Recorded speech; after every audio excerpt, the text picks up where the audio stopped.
Welcome to Hinged, where faith, health, and personal growth intersect. I'm your host, Toyin Adesola, the guide on his journey, like a king supporting with God. Hello, and welcome to another episode of Hinged with Toyin Adesola. I'm your host, yours sincerely, Toyin Adesola, the resilient boss.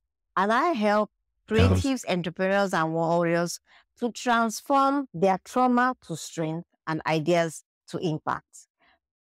Before we start, please don't forget to like and subscribe and hit the notification button so that you can get information when the next episode drops.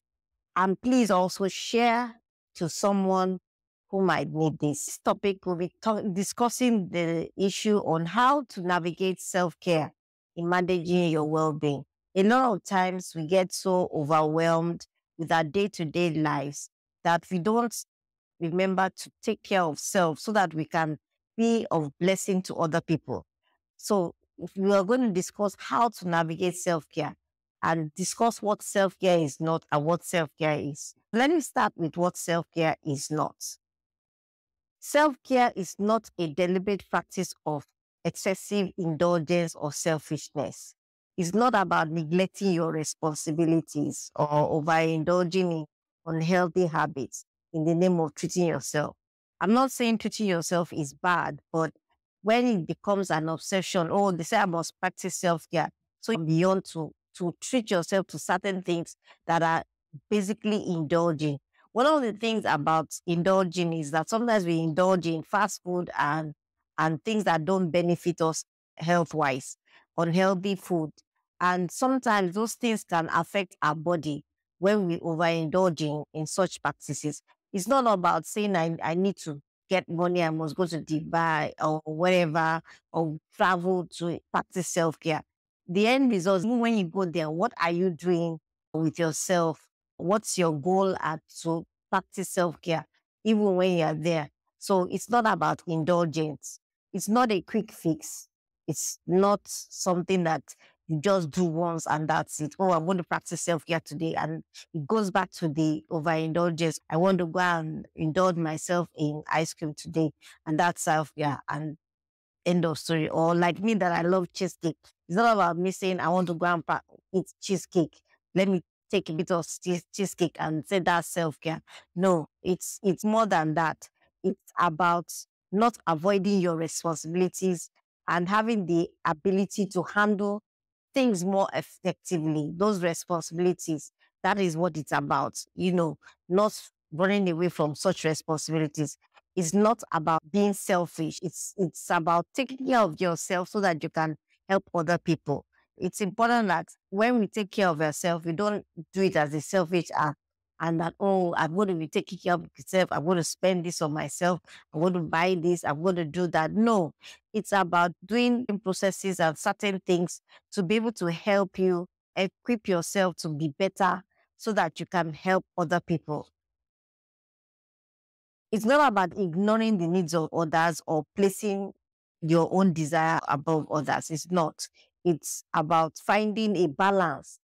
I always have a balance so that you don't become self-centered and self-focused. And it allows you to serve others effectively because, like I always say, we are not here for ourselves, but we're here for others. And that's the ultimate thing God expects us to do. So if we don't do that and we just end up practicing self-care, we're only becoming selfish and self-indulgent.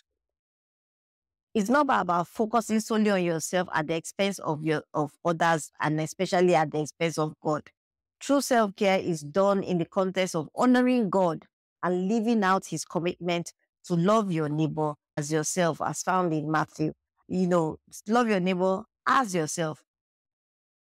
You have to love yourself so that you can love your neighbor. But at the same time, you have to love your neighbor and love yourself. So it's very important. Self-care is not a substitute for relying on God's strength and grace. It's about stewarding the body and life he has given you. So it's about practicing things and making sure they are doing things right. Making sure your body is going in a particular direction, the right direction for you to ultimately honor God. It's not about doing things that would not honor God and going into steps that would not honor God. I'll give you an example. Sometimes we practice I'm losing weight, and then you are so obsessed with losing weight that you go and do all the 10 different diets in the context of trying to lose weight, and you say you want to practice self-care. But at the same time, you're not honoring God, because the Bible says that our bodies is a temple of the Holy Ghost. So we should treat our bodies right. So when you start overindulging on things or doing diets that you even result in anorexia bulimia, which is the state of mindset that your body is not good enough the way it is, that you just end up going through extreme diet, extreme fasting, extreme situations that would end up making you forcing yourself to vomit when you eat. I've seen people die from that. So it's very important that we don't get to a state of not understanding that our bodies, whatever we do with our bodies, is to honor God. It's not about escapism. It's not about indulging on worldly pleasures or escaping from the realities of life in ways that contradict your faith. When we're talking about the Christian perspective, Christian self-care should align with biblical principles and values. So it's not about turning away from the reality that these issues do not exist. Like for me, living with a chronic condition, it's not about denying that you live with it and go and do things that are counter to managing your health, all in the name of escapism and, trying to make sure that you don't face the reality of what you are in. It's about coming to terms with your situation and then practicing certain things, whether it's taking your medication, whether it's exercise, whether it's creativity, whatever it is, or mental health issues. We need to understand that we are facing the realities of life. And we might have some good times, we might have some bad times. But how we manage those bad times and how we manage those good times is what's important. And so what is self-care at the end of the day? Self-care is a deliberate practice of nurturing your physical, mental, emotional, and spiritual health through activities that recharge your body and promote balance, such as exercise, healthy eating, prayer, setting boundaries, and most importantly, rest. So in practicing self-care is a deliberate practice. You have to nurture your physical, your mental, your emotional, and spiritual health all together. It's not about, oh, I'm only going to do physical, I'm doing exercises, whereas you don't manage your emotions. And your emotions can even overtake you and even overwhelm your physical state. Do you know that negative emotions, so that stress, can affect your health? So we need to manage our emotional and mental health. And then spirituality connects us to God so that we can able to have a better understanding of how He expects us to connect with Him, connect with others, and also help our mental well-being. How do we practice self-care? One of the greatest things in life is defining your needs. You have to define your needs. You can't just go in life like a maze.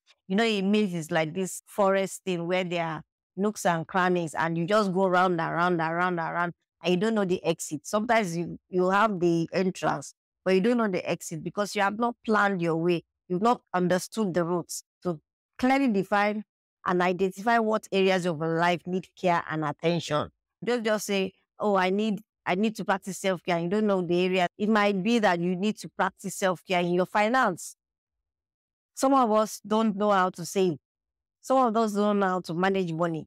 Some of us don't know how to use money to even help ourselves or run a business or anything like that. Or it could be your knowledge gap. Some of us, we don't know how to do personal development, to be able to help ourselves. That's all part of self-care. Or it could even be your health.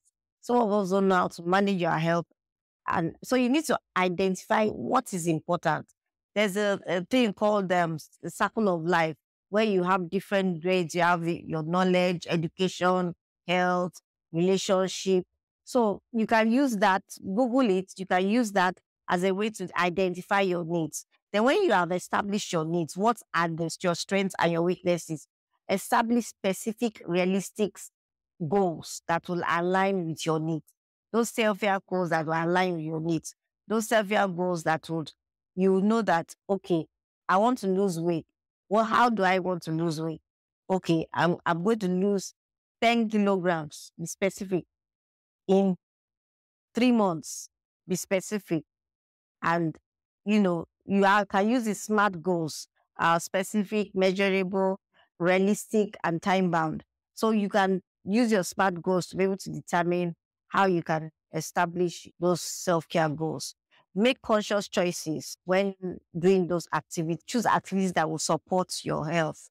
If it's to do with your weight, choose activities that will support your health. Don't go and run 10, 20 kilometers when you can only run 5. Or you may not even be able to run at all. It's just to do press ups. Or you may not be able to do press ups. It's just to do another type. So define what would be best for you. And don't say because you've seen another person using lifting weights, 20 kg weights, you're going to try it. No, you have to be definite about those activities and habits that support your well-being rather than leaving it to chance. Stay committed and regularly evaluate and adjust those self-care practices, staying dedicated to your goals. Always stay committed to it, be dedicated, be intentional about it, and evaluate, okay, what is working and what is not, so that you can be able to achieve your goals.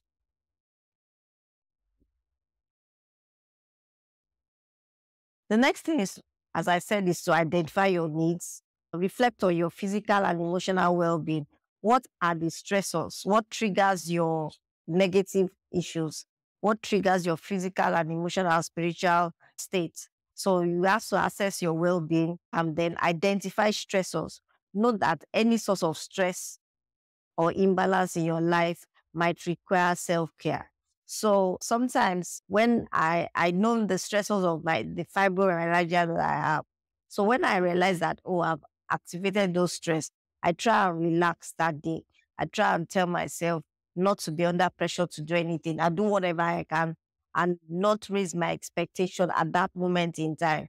There's always a tendency to have a high expectation because somebody else has achieved that. So we put so much pressure on ourselves, and then we don't identify that that can be a trigger for your stressor. They're trying to push yourself beyond what you're supposed to be. Track your energy level, monitor those periods where you're high or low to determine when you need self-care. Sometimes like I said, you have low periods. So you identify it and determine what you can do to lift your spirit up. Maybe it's listening to music, reading a book that would inspire you, or talking to a friend that would inspire you. You identify those things so that your energy level, when it's low, can be uplifted as much as possible.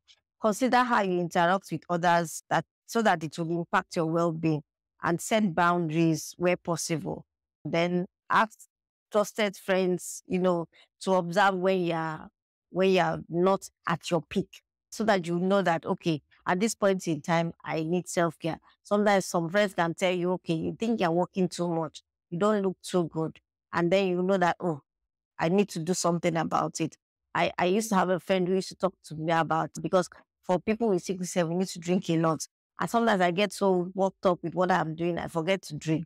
So my friend will just tell me, Toyin, I think you need to drink water at this moment. You don't look good, you look dehydrated. So those are the people that can support you. You can't do this work alone. It's not something you do in isolation. So might sometimes need to educate them, and sometimes you might not. There are some people who just catch on immediately. Those are your closest friends. But there are others who are not that necessarily that close, but they feel that, oh, they have noticed some things in you that don't help you. And that is when they see that you're stressed, you're angry, you're frustrated. And so they will tell you that, oh, at this point, they think you are like this because of the way you're speaking or because of the way you're behaving. Maybe you need to rest, maybe you need to do this. So it's important. Then set boundaries. Set boundaries. Setting boundaries doesn't mean you're neglecting the other person. Setting boundaries means that you understand your level of maturity or level of commitment at the particular time so that you don't get overstretched. Setting boundaries that respect your God-given limits and maintain balance in your life, aligning with biblical principles. So when you're setting boundaries, don't develop a council culture and say, I'm setting boundaries or blocking the person because I just want to, because I don't like the person. Set boundaries so that you know that, okay, it's because you know that at this point in time, it's going to affect your mental health and your relationship with God, which is the most important. So you have to set boundaries that respect those God-given limits and maintain balance in your life, aligning yourself with godly principles, biblical principles, especially when it comes to my faith and Christianity. I always back it up with biblical principles. Is it relevant or not? Establish boundaries to ensure that you have time for your meditation, your prayer, your worship, your reflection, keeping your life as spiritually centered as possible. So don't get to a point that you're so busy you don't have a period where you connect with God, where you read His Word, where you worship, or even just reflect on life and how your life is going and all that. Then create boundaries to manage your commitment and interactions, allowing you to love others effectively without overextending yourself. There are times that some people will put so much expectation on you that your mental health is affected. So you have to just create those boundaries so that you can manage it. There are ways you can choose to tell the person, I can't do this at this time. Don't be afraid to tell somebody, but don't do it in a negative way. I give an example like work. If they give you work and you're overwhelmed or overstretched, nobody wants a situation where you make a mistake or not be productive. So you can always tell them that, okay, at this point in time, at this present point in time, I cannot do this, but I can do this so amount of days, or do it in 2 days time, or do it in 3 days time. And, it will help your relationship with your boss, and be realistic with them. Give them reasons to see that, okay, at this point in time, this thing is not okay for me. Learn to say no to people's expectations of yourself, because sometimes you may not be able to reach that expectation and they over expect things from you. And when you don't deliver, it's wrong. So set boundaries, learn to manage your process, your structure. When you are getting a job, learn to say no when you know you cannot do it. Don't overexert yourself in the process. Then protect your peace and relationship from unnecessary conflicts.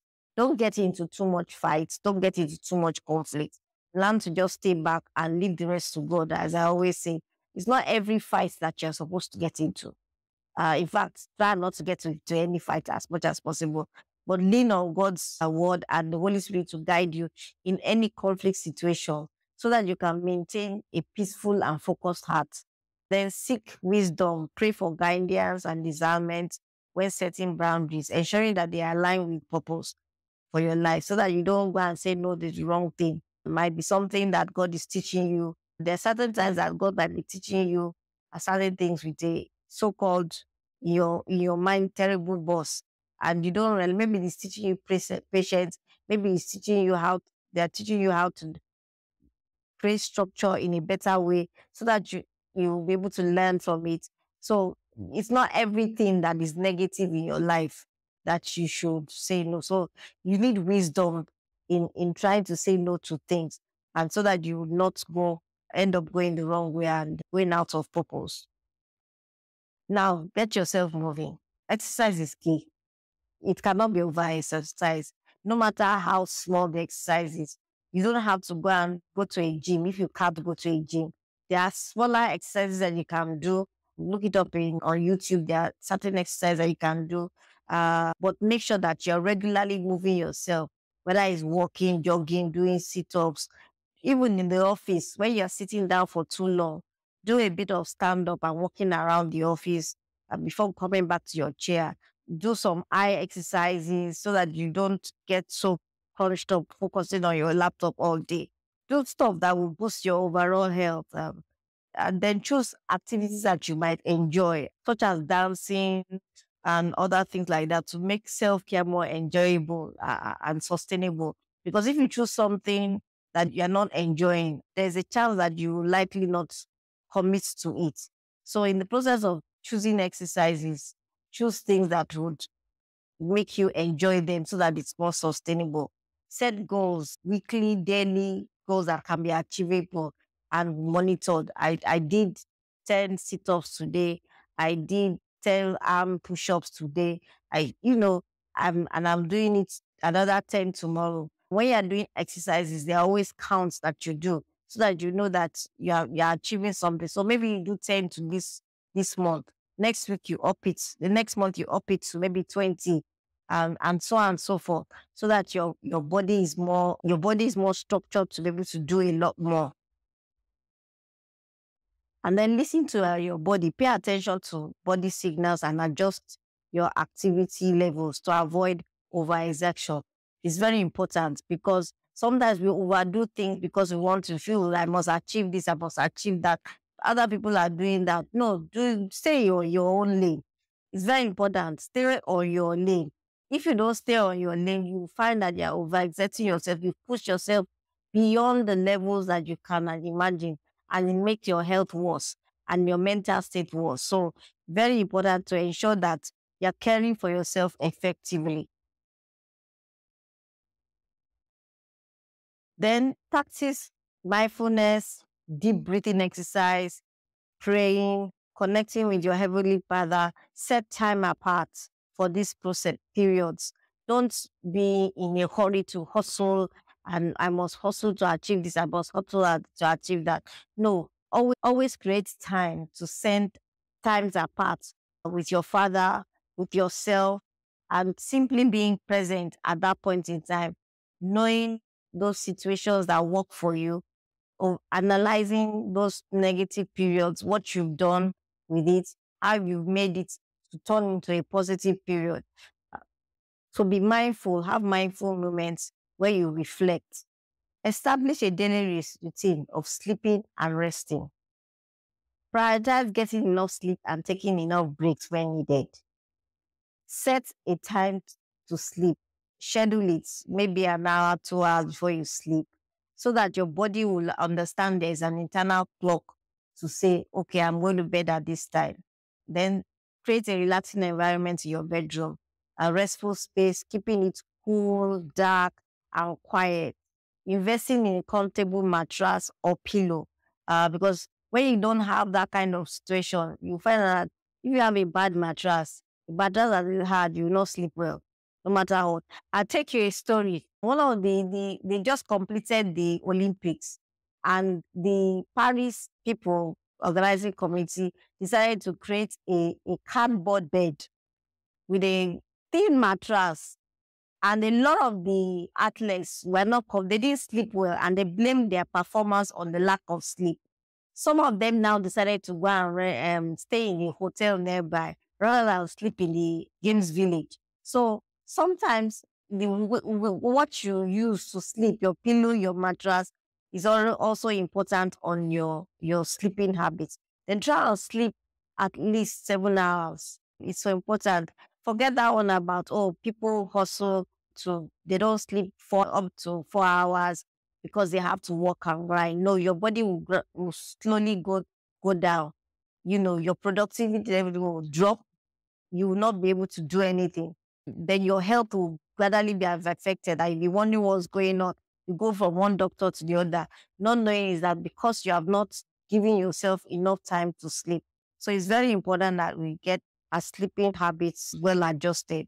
Then limit your screen time as much as possible. Avoid screens and electronic devices at least an hour before bedtime to reduce the blue light exposure, which can interfere with your sleep quality. Practice relaxation techniques such as reading, taking a warm bath, practicing deep breathing exercise to unwind, and then choose times to rest. Take regular breaks throughout the day to recharge and prevent burnout while maintaining an overall well-being. So take time to rest in your office during your break time. Just take time like 10, 15 minutes relax, find somewhere to relax and put your leg up and just not focus on work at that period. Do breathing exercise so it will help you.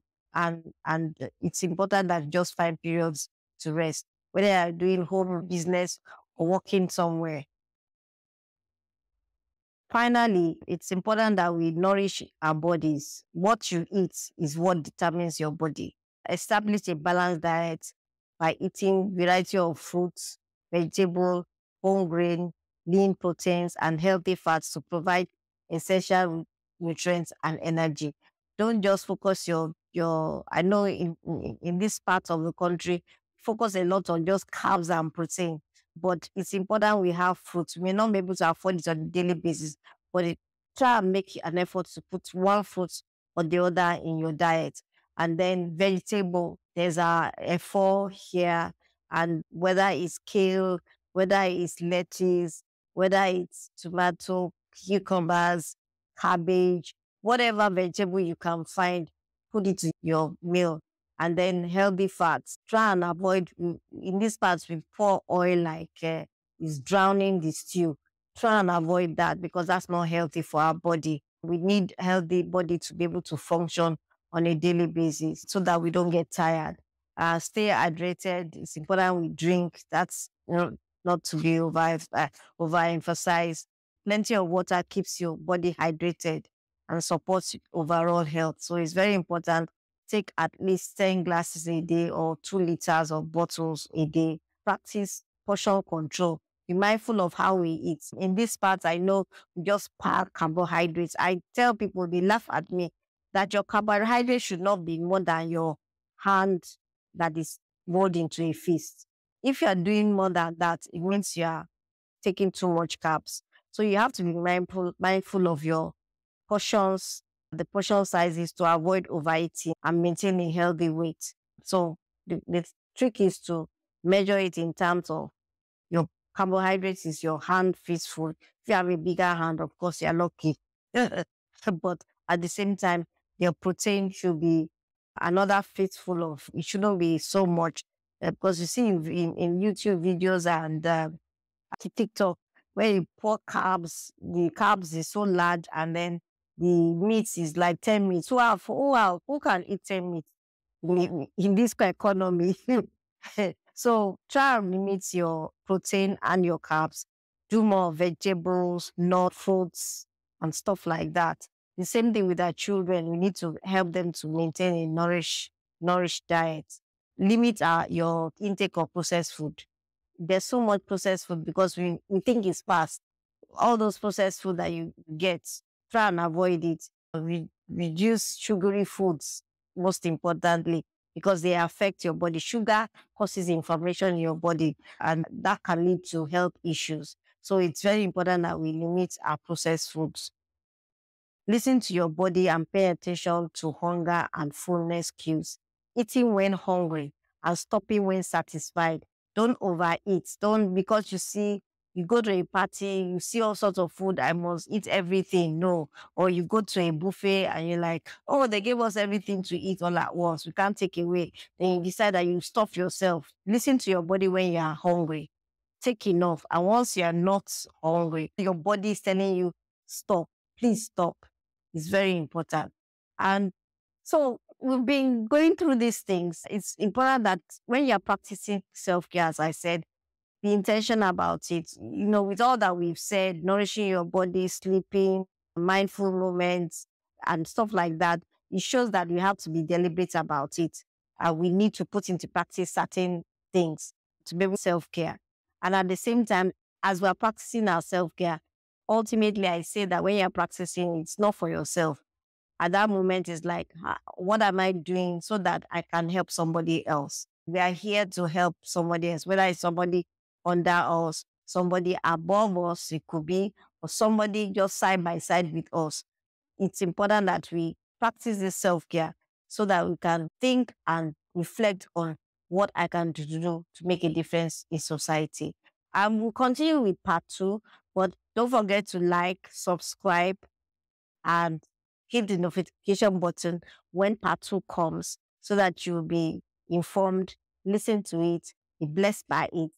If you want a good copy of our book, my book Still Standing by Toyin Adesola, don't forget to go to Amazon. There's a copy there, both hardback and Kindle, both paperback and Kindle. Finally, together we rise, together we thrive.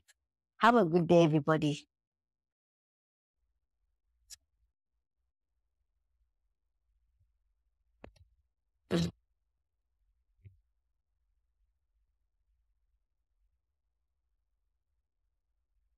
Yeah.